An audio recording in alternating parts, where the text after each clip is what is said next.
আমি ভালো করে পুরিলাই। তা ইতে আমার পড়ার কথাটা আসছে কোথা থেকে? বাহামনির মনে লেগেছে, ওর বরের নামে কোনো কথাই বলা যাবে না। বাপরে, কাল লিগে লয়। তাহলে কিসের লিগে? চল কিনে তাড়াতাড়ি ঘরে দিতে হবে, কালকে নতুন পড়াটা আনছে।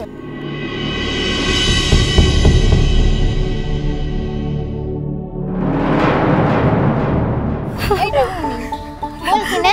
তোর বর তো শুনেছি খুব লেখাপড়া জানে, তোকে পড়ায়? ঠিক। ও বাবা, বল বল। কি বলবো? শুধুই পড়ায়? যখন পড়ায় তখন কি ঘরের দরজা বন্ধ করে পড়ায়? আর কিছু করে? কি আবার করবে? পড়াটা দেখাইন দেয়।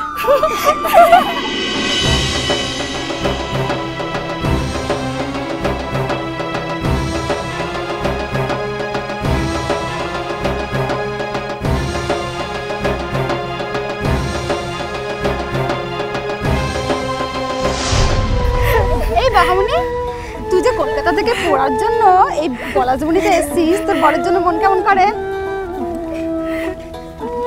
কি রে, মন খারাপ করবে কেন? বাবা, সে কতদিন বরকে দেখিসনি। না, মন খারাপ তো করছে একলাই। আর এখন পরীক্ষার সময়তে লেখাপড়া ছাড়া ওসব কথা কিছু ভাবতে আনছে? আচ্ছা বাহা, তুই এখানে যেমন সেজে থাকিস তো শহরেও কি সেরকম সেজে থাকিস? না, শহরে তো ওখানকার মতো শাস্ত্র করি, আর এখানে এসেছি বলে এখন ইমন শাস্ত্র করে আনছি। তাহলে ওখানকার মতো একটু সেজে দেখো না, আমরা একটু দেখি। আরে মানে তোর বরের সঙ্গে যেরকম ভাবে সেজে ঘুরতে যাস না, সেরকম সাজ। এই বাহা, ভালো জ্বালাটা হইল দিচ্ছি। মোর গায়ের সইগুলা না যা বলে স্কুলের সইগুলা না সেটাই বলতে লিগেছে। সাজব কি না একদিন ওই শহরের মেয়াদের মতো সাজটা। এই বাহা, চুপ করে গেলি যে? বরের কথা বললাম বলে মন খারাপ করলো? এই চল কিনে, কালকে আবার পরীক্ষাটা আনছে, অনেক পড়াটা করতে হবে। চল চল চল।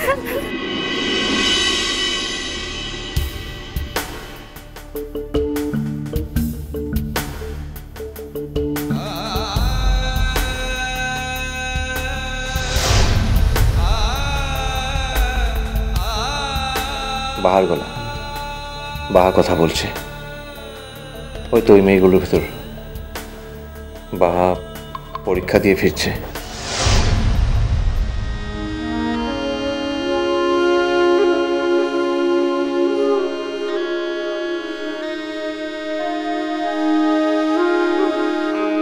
তবে যাই বলিস, বিয়ের পর এই প্রথমবার পরীক্ষা দিতে এসেছিস, তাও আবার কলকাতা শহর থেকে এত দূরে পলাশবনিতে। তোর বরের একবার আসা উচিত ছিল।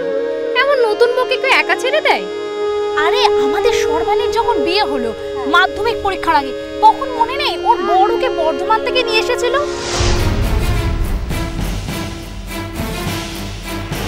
আর যতদিন ওর পরীক্ষা চলেছিল ততদিন ওর সাথে ছিল, রোজ টিফিন নিয়ে আসতো। আরে মনে পড়ছে না? হ্যাঁ।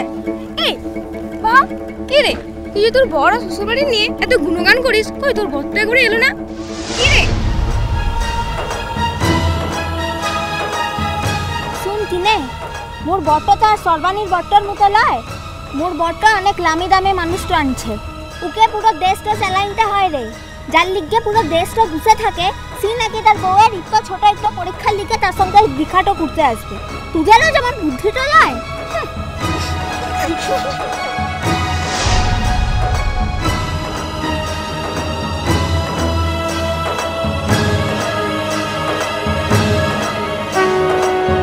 বাহা,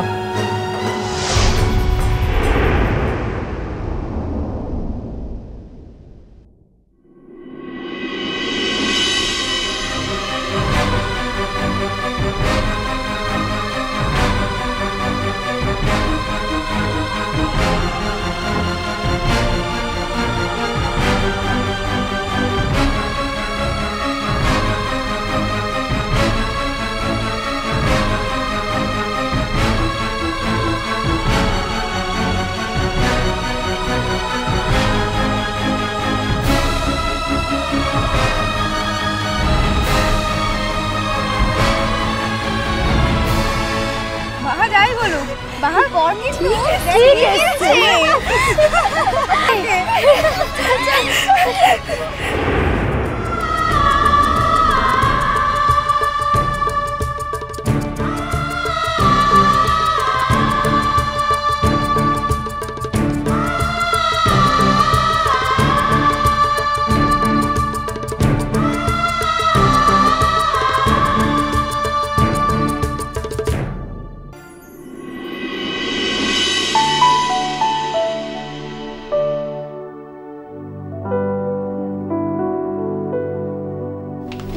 কমলিকা, কথা হলো? কার সঙ্গে বাবা? আরে কার সঙ্গে আবার? ওর সঙ্গে। ও ঠিক মতো পৌঁছেছে তো? আমি জানি না। ওমা, তুমি একবারও খবর নাওনি? অর্চি নিজে ফোন করেনি একবারও? আমি বলতে পারবো না, আমার ফোনটা সুইচড অফ। মুন, তুই কিন্তু এবার একটু বেশি রিয়াক্ট করছিস। আরে ওরা তো সত্যি সত্যি দরকার ছিল, সেই জন্যই গিয়েছে। আমি এই প্রসঙ্গে আর কোনো কথাই বলতে চাই না দাদা ভাই। প্লিজ, আচ্ছা কেন তো রাগ করছিস বলতো? প্লিজ এরকম করিস না। কমলিকা, আমি বলি কি, এবারে ওচি ফিরে এলে তোমরা দুজনে বেশ একটা লম্বা ছুটি নাও, তারপর বেশ কয়েকটা দিন কোথাও ঘুরে এসো। আমি তো বাচ্চা মেয়ে নই বাবা, তাহলে কেন আমাকে তুমি শুধু শুধু সান্ত্বনা দিচ্ছ? আমার সান্ত্বনার দরকার নেই। এই দেখো, এবারে কিন্তু মা সত্যি রেগে গেছে। ওরচিরও বলিহারি যাই বাবা, এত বড় একটা কাণ্ড ঘটালো, কোথায় বাড়িতে একটু পুজো আচ্ছা দেবো তা নয়, সঙ্গে সঙ্গে আরেকটা জায়গায় চলে যেতে হলো। আর কিছু না মা, কি জানো তো, অর্চি এবার আমাকে সাংঘাতিক ইনসাল্ট করলো। ইনসাল্ট? 1000 বার করেছে। আগে তাও কোথায় যাচ্ছে, কেন যাচ্ছে, কাউকে না বলুক আমাকে বলতো। এবার এবার যাওয়ার সময়ও সেটাও বলতে চাইলো না আমাকে। সেই জন্য আমি ঠিক করেছি যে ও যতদিন বাইরে থাকবে আমি ওকে কোনো রকম ভাবে কন্ট্যাক্ট করার চেষ্টা করব না।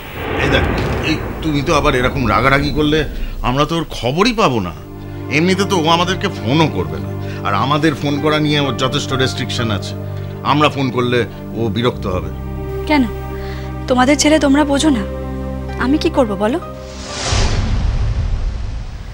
আচ্ছা ঠিক আছে, কাউকে ফোন করতে হবে না, আমি ফোন করব। কেমন? আমি ফোন করলে কিছু মনে করবে না। কমলিকার রাগের যথেষ্ট কারণ আছে।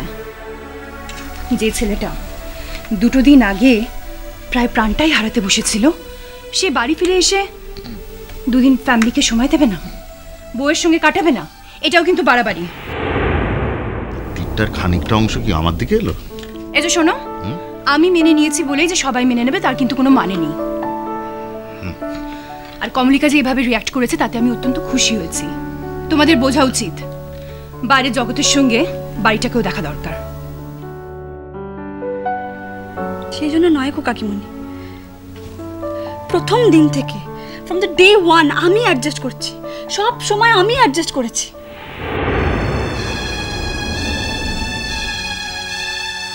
আমি সব সময় চেয়েছি যাতে অর্চি ফ্রিলি পিসফুলি নিজের কাজটা করতে পারে, কিন্তু না, সেটা করতে গিয়েও আমাকে আজকাল রিজেক্ট করতে শুরু করেছে।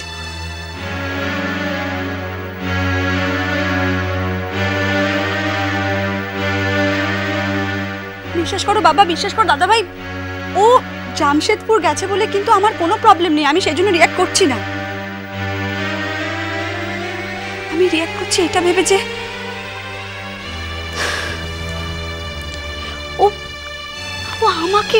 ও আমাকে এই কথাগুলো গোপন করতে চেয়েছে।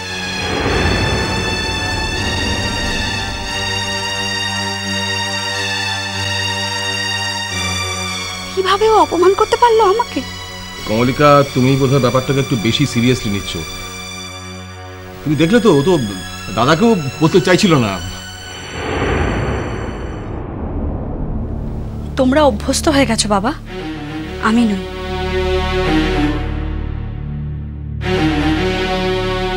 আর অর্চি যদি মনে করে থাকে যে আমাকেও আস্তে আস্তে অভ্যস্ত করিয়ে ফেলবে, নো ওয়ে।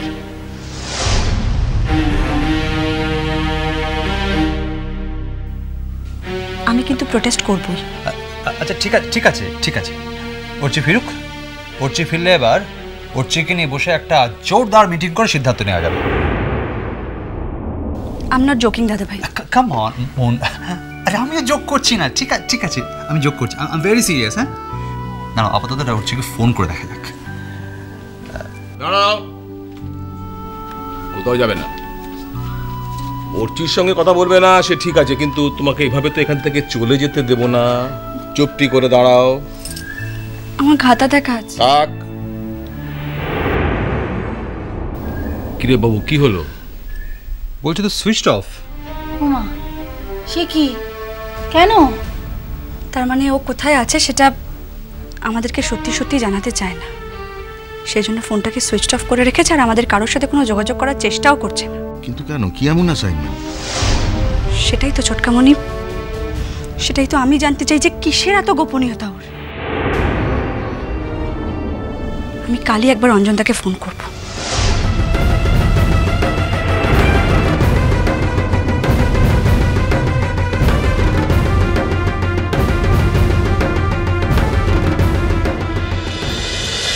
মিষ্টি কুটু মিষ্টি কুটু মিষ্টি কুটু।